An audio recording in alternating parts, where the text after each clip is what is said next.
बिस्मिल्लाहिर्रहमानिर्रहीम अस्सलाम वालेकुम। This is doctor Mahvish Ramzan here. Topic है जी आज हमारा genetics of colour blindness. Second year biology का ये टॉपिक है। कलर ब्लाइंडनेस, ब्लाइंड का तो वैसे मतलब होता है अंधा, यानी जो देख नहीं सकता। लेकिन कलर ब्लाइंडनेस का यहाँ पे ये मतलब है कि कोई पर्सन है जो एक स्पेसिफ़िक कलर या कलर्स नहीं देख सकता, ठीक है। कुछ स्पेसिफ़िक कलर्स से कोई भी शख्स जो है वो ब्लाइंड है। अच्छा जी, इसके बाद एक टर्म है trichromatic colour vision. Tri means three, ठीक है, और क्रोम आपको पता है, क्रोम मीन्स कलर, यानी थ्री कलर्स, ठीक है। अब ये तीन कलर का कलर विजन क्या है ये हमने पढ़ना है, ठीक है। हमारी आइज़ में दो तरह के सेल्स होते हैं, हम छोटी क्लासेस से भी पढ़ते आते हैं। कोन सेल्स होते हैं और एक रोड सेल्स होते हैं। अब इसका मैं डिफरेंस आपको बताना चाहूँगी। जो रोड सेल्स हैं वो डिम लाइट में, यानी हल्की लाइट में, उनकी वजह से हमें नज़र आता है कोई भी कलर या कोई भी चीज़, हमें उनकी वजह से नज़र आती है डिम लाइट में। लेकिन कोन सेल्स जो होते हैं उनकी वजह से हम ब्राइट लाइट में देख सकते हैं, ठीक है। जो कोन सेल्स हैं ये भी फर्दर तीन तरह के सेल्स होते हैं: red cone cells, green cone cells और ब्लू कोन सेल्स। इनको मैंने इन्हीं कलर से भी लिखा है आप लोगों की आसानी के लिए। इनको हम रेड कॉन सेंसिंग सेल्स भी कह सकते हैं, ग्रीन कॉन सेंसिंग सेल्स भी कह सकते हैं और ब्लू कॉन सेंसिंग सेल्स भी कह सकते हैं, ठीक है। ये स्पेशल तरह के सेल्स हैं क्योंकि ये हमें जो है वो ब्राइट लाइट में इनकी वजह से नज़र आता है। स्पेशल किस लिए हैं? इनके अंदर एक स्पेशल तरह के एक पिगमेंट्स होते हैं, फोटो पिगमेंट्स, जिनको हम कहते हैं ऑप्सिन्स, ठीक है। ऑप्सिन जो है वो एक प्रोटीन होती है। अब जो रेड कॉन सेल्स हैं उसमें रेड वाले ऑप्शंस होते हैं, जो ग्रीन कॉन सेल्स हैं उनमें ग्रीन वाले ऑप्शंस होते हैं, और जो ब्लू कॉन सेल्स हैं उसमें ब्लू वाले ऑप्शंस होते हैं। यानी हर जो कॉन सेल है उसमें डिफरेंट तरह के जो है वो ऑप्शंस होते हैं।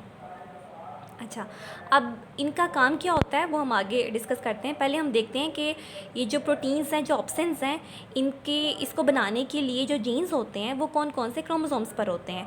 आपको पता है कि ट्रांसक्रिप्शन और ट्रांसलेशन का प्रोसेस होता है। ट्रांसक्रिप्शन में डीएनए से आरएनए बनता है और फिर आरएनए से जो है वो मैसेज उसका कन्वर्ट हो जाता है राइबोसोम पे प्रोटीन्स के अंदर। तो हमने देखना है कि ऑप्शंस के जो जीन्स होते हैं वो कौन कौन से क्रोमोसोम्स पर होते हैं। तो जो रेड और ग्रीन वाले ऑप्शंस होते हैं उनके जीन्स होते हैं एक्स क्रोमोसोम पर। यहाँ पे मैंने शो भी कर दिया है, एक्स क्रोमोसोम पर रेड के भी जीन, रेड ऑप्शन के भी जीन होते हैं और ग्रीन ऑप्शन के भी जीन होते हैं। लेकिन जो ब्लू वाले ऑप्शन होते हैं उनके जो जीन है वो एक्स क्रोमोसोम पर नहीं होते, बल्कि वो कहाँ पर होते हैं, ऑटोसोम 7 पर होते हैं, ठीक है।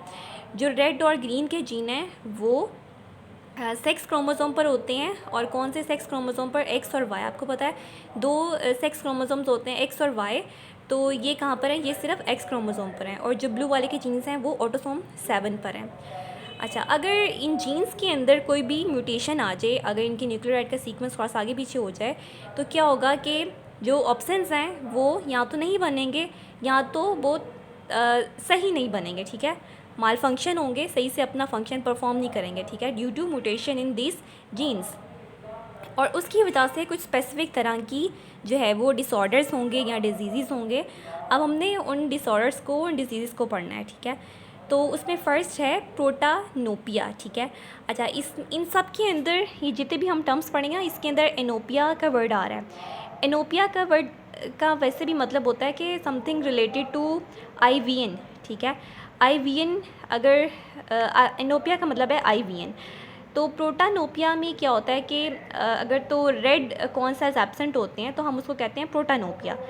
तो इसमें क्या होता है कि जो रेड कॉन सेल्स हैं वो बनते ही नहीं हैं, तो रेड ऑप्शन भी नहीं होता, ठीक है।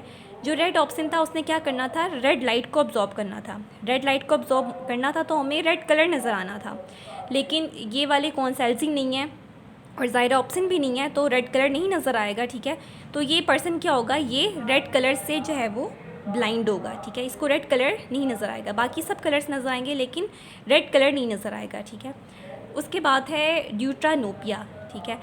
इसमें क्या होता है, ग्रीन वाले जो कौन सेल्स हैं वो एब्सेंट होते हैं। इसका मतलब है कि ग्रीन ऑप्शंस नहीं है तो इस इंसान को ग्रीन कलर नहीं नज़र आएगा। तो ये किस कलर से ब्लाइंड है, ग्रीन कलर से ब्लाइंड है। हाँ, जो ग्रीन वाला है उसको रेड कलर बिल्कुल ठीक नज़र आ रहा है, ब्लू वाला भी ठीक नज़र आ रहा है। जो रेड ब्लाइंडनेस है उसके अंदर ग्रीन भी ठीक नज़र आ रहा है, ब्लू भी ठीक नज़र आ रहा है, सिर्फ रेड ठीक नहीं नज़र आ रहा। उसके बाद है ट्राइटानोपिया। इसके नाम से ज़ाहिर है इसको हम कहते हैं ब्लू ब्लाइंडनेस, ठीक है। तो इसमें ब्लू कलर नहीं नज़र आएगा, ब्लू के कौन सा एब्सेंट होते हैं, ब्लू के जो है वो ऑप्शंस भी नहीं होते, तो इसलिए इसमें ब्लू कलर नहीं नज़र आएगा। अच्छा जी, अब इसमें अगर आप लोगों ने गौर किया हो तो एक कलर नहीं नज़र आ रहा और दो दो कलर जो है वो नज़र आ रहे हैं। किसमें, प्रोटानोपिया में, ड्यूटानोपिया में और ट्राइटानोपिया में। तो इन चीज़ों को, इन तीनों टर्म्स को हम डायक्रोमेसी भी कहते हैं।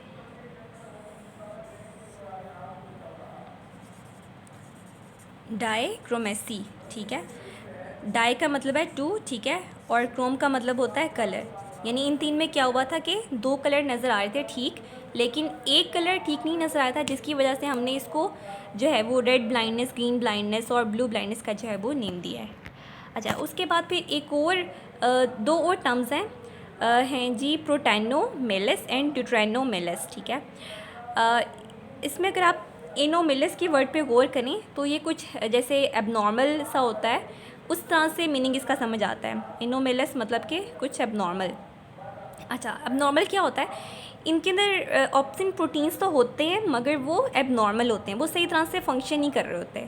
जो प्रोटैनोमेलस है, इससे पहले अगर आप प्रोटानोपिया पे गौर करें तो वो रेड ब्लाइंडनेस थी जिसके अंदर रेड कलर नज़र ही नहीं आ रहा था। लेकिन प्रोटैनोमेलस में क्या होता है, अच्छा, और वहाँ पर क्या था, ऑप्शंस ही एब्सेंट थे, ठीक है, रेड वाले ऑप्शंस ही एब्सेंट थे। यहाँ पर प्रोटैनोमेलस में ऑप्शंस तो होते हैं रेड वाले, लेकिन वो थोड़े से सही तरह से फंक्शन नहीं कर रहे होते, ठीक है।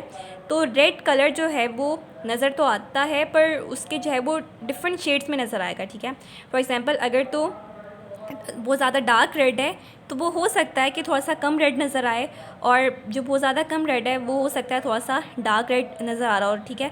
तो ये रेड कलर की, इसलिए इसको हम ब्लाइंडनेस नहीं कहेंगे, इसको हम रेड की वीकनेस कहेंगे, ठीक है। कि रेड नज़र तो आ रहा है, रेड से ये इंसान ब्लाइंड नहीं है, लेकिन रेड कलर को, उसकी जो शेड्स हैं उसको सही तरह से डिस्टिंग्विश नहीं कर सकेगा, ठीक है। तो इनका डिफरेंस अच्छे से आपने याद रखना है, प्रोटैनोपिया का और प्रोटैनोमेलस का। उसके बाद है ड्यूटेरोमेलस। इसमें क्या होता है, यह ग्रीन वीकनेस। इसमें भी अगेन अगर आप ड्यूटेरोनोपिया पे देखें तो यह ग्रीन ब्लाइंडनेस, जिसके अंदर ग्रीन के ऑप्शंस ही नहीं थे, ठीक है, ग्रीन कलर बिल्कुल नज़र ही नहीं आ रहा था, ठीक है। लेकिन ड्यूटेरोमेलस में क्या होता है कि ग्रीन नज़र तो आता है, लेकिन जो उसका एक्चुअल शेड होता है वो वाला शेड नहीं नज़र आता, ठीक है। अगर डार्क ग्रीन है तो वो हो सकता है कि ज़्यादा डार्क नज़र आ रहा है या थोड़ा कम मतलब कि लाइट नज़र आ रहा है, और जो लाइट ग्रीन है, ठीक है, वो हो सकता है कि वो बहुत ही लाइट नज़र आ रहा है या बहुत ज़्यादा वो डार्क नज़र आ रहा है, ठीक है।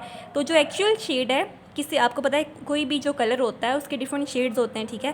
ज़्यादा रेड है, कम रेड है, ज़्यादा ग्रीन है, कम ग्रीन है, उससे भी ज़्यादा हल्का ग्रीन है, ठीक है, पैरेट ग्रीन है।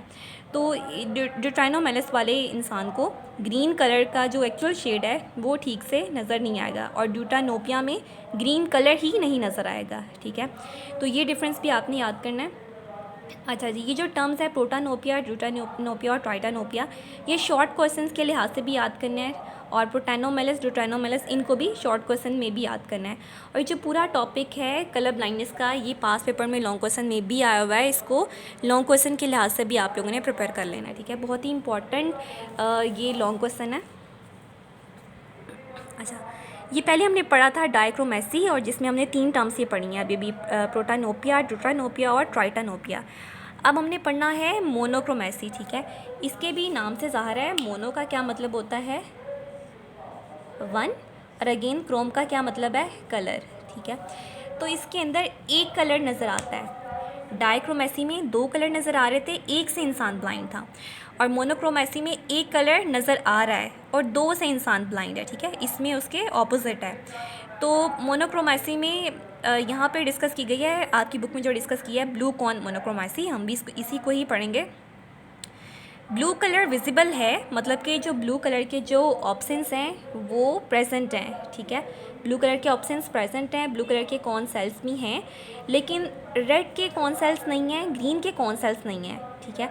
रेड कलर नहीं नज़र आता, ग्रीन कलर नहीं नज़र आता, हाँ ब्लू कलर जो है वो नज़र आता है, ठीक है।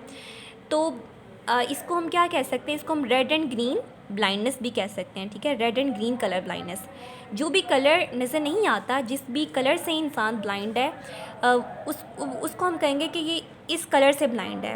तो जो ब्लू कॉन मोनोक्रोमेसी है, इसमें अक्सर बच्चे कंफ्यूज कर देते हैं कि इसमें ब्लू कलर नहीं नज़र आता, लेकिन ऐसा नहीं है, इसमें ब्लू कलर नज़र आता है, इसके अंदर रेड और ग्रीन नहीं नज़र आता। तो इसीलिए हम इसको red and green colour blindness भी कहते हैं कि रेड और ग्रीन से जो इंसान है वो इसमें ब्लाइंड है। अच्छा जी, इसके बाद जो ब्लू कॉन मोनोक्रोमेसी है उसी के बारे में दो बातें आपने बहुत अच्छे से याद रखनी है कि ये मेन में ज़्यादा होती है एज़ कम्पेयर टू वुमेन, और दूसरा ये जिग जैग फैशन में ट्रांसफ़र होती है, ठीक है। जिग जैग कैसे कि मैटरनल ग्रैंडफादर से, मतलब कि नाना जान से उनकी आएगी उनकी डॉटर में, ठीक है। डॉटर जो अफेक्टेड नहीं होगी वो कैरियर होगी, अफेक्टेड नाना जान से उनकी आएगी कैरियर डॉटर में, और फिर उनसे आएगी उनके जो है वो बेटी के बेटे में, यानी कि नाना जान के नवासे में आएगी। अब हम इसको थोड़ा सा जीन्स और अलील्स के एतबार से भी देख लेते हैं कि जो मैटरनल ग्रैंडफादर हैं अगर वो अफेक्टेड हैं तो उनके क्रोमोसोम क्या होंगे, XY, और ये क्योंकि एक्स लिंक रिसेसिव ट्रेट है, मतलब कि इसका जो जीन होता है वो सिर्फ एक्स क्रोमोसोम पर होता है और वाई पर नहीं होता। तो मैं इसको एक छोटे से डॉट से मैं इसको शो कर देती हूँ, ठीक है। अच्छा, जो नानी जान है वो बिल्कुल नॉर्मल है, XX है, ठीक है। और जो इनकी बेटी है वो कैरियर है। कैरियर कैसे है, आपको पता है डॉटर में क्या होगा, 2 X आएंगे, ठीक है। एक X जो है वो अपनी मदर से लेगी, एक X जो है वो अपने फादर से लेगी। तो जो फादर वाला X होगा वो जो है वो अफेक्टेड वाला एक्स, रिसेसिव अलील वाला एक्स है, ठीक है। रिसेसिव अलील है, लेकिन जो यहाँ पे जो उसने मदर से लिया है वो डोमिनेंट वाली अलील है। यहाँ पे फिनोमिना कौन सा होगा, कंप्लीट डोमिनेंस। उससे क्या होगा, ये वाला जो एक्स है ये डोमिनेंट वाला है, इससे ये जो रिसेसिव अलील वाला जो इसका इफेक्ट होगा वो मास्क हो जाएगा, ठीक है। तो ये जो फीमेल है उसको ब्लाइंडनेस जो है वो ब्लू कॉन मोनोक्रोमेसी या रेड ग्रीन ब्लाइंडनेस नहीं होगी, लेकिन वो कैरियर तो है ना। फिर जब इसकी मैरिज होगी नॉर्मल मेल से तो इनका जो सन होगा अब वो अफेक्टेड होगा, ठीक है। अब सन में आपको पता है क्या होता है, XY होता है, ठीक है। इस यहाँ से मैं एरो नीचे ले आती हूँ। Y ऑब्वियसली ये कहाँ से लेगा, अपने नॉर्मल वाले फादर से, ठीक है। और लेकिन X इसने कहाँ से लेना है, X इसने अपनी मदर से लेना है। अच्छा, अब यहाँ पे दो सूरतें हैं, अगर तो X वो लेता है नॉर्मल वाला, ठीक है, तो ये सन नॉर्मल होगा। लेकिन अगर ये वाला X आ जाता है, ये जो रिसेसिव अलील वाला X आ जाता है, तो फिर क्या होगा, ये भी अफेक्टेड होगा, ठीक है। तो जिग जैग यहाँ पे फैशन का यही मुराद थी कि ये जो मैटरनल ग्रैंडफादर है यानी नाना जान, उनसे आएगा उनकी कैरियर डॉटर में, ठीक है। और कैरियर डॉटर की अगर तो मैरिज है विद द नॉर्मल मैन, तो फिर आएगा इनके सन के अंदर। इन्हें डायरेक्ट जो है वो फादर से सन या फादर से डॉटर में नहीं आ रहा, बल्कि कैसे आ रहा है, अफेक्टेड ग्रैंडफादर से उनकी कैरियर डॉटर में, ठीक है। जो डॉटर है उसकी फिनोटाइप नॉर्मल है, बस उसके अंदर जो है वो रिसेसिव अलील जो है वो मौजूद है, तो इससे फिर आएगा इनके सन के अंदर। और दूसरी बात कि मेन को ही क्यों ज़्यादा अफेक्ट करेगी, ये बात हम पहले भी पढ़ चुके हैं कि मेन के अंदर क्योंकि XY क्रोमोसोम है और एक ही X है, ठीक है। अगर एक भी X पर आएगा तो वो इफेक्ट आ जाएगा, ठीक है, मतलब कि जो कलर ब्लाइंडनेस है वो हो जाएगी। जबकि फ़ीमेल में क्या है, 2 X हैं, अगर एक पे जो है वो आ भी जाती है रिसेसिव वाली अलील, ठीक है, जैसे कि कैरियर डॉटर में आया था, तो दूसरी वाले डोमिनेंट अलील की वजह से जो उसका इफेक्ट है वो सप्रेस हो जाएगा, वो मास्क हो जाएगा और इसको कलर ब्लाइंडनेस है वो नहीं होगी, ठीक है। ऑल्दो जीन प्रेजेंट है पर जो इफेक्ट है वो सप्रेस हो जाएगा। लेकिन जब एक भी अलील आ जाएगी मेल के अंदर X पर, तो रिसेसिव अलील आ जाएगी, तो क्या हो जाएगा कि उसको कलर ब्लाइंडनेस हो जाएगी, ठीक है। तो इसीलिए मेल में ज़्यादा है क्योंकि मेल के पास एक ही X है, ठीक है।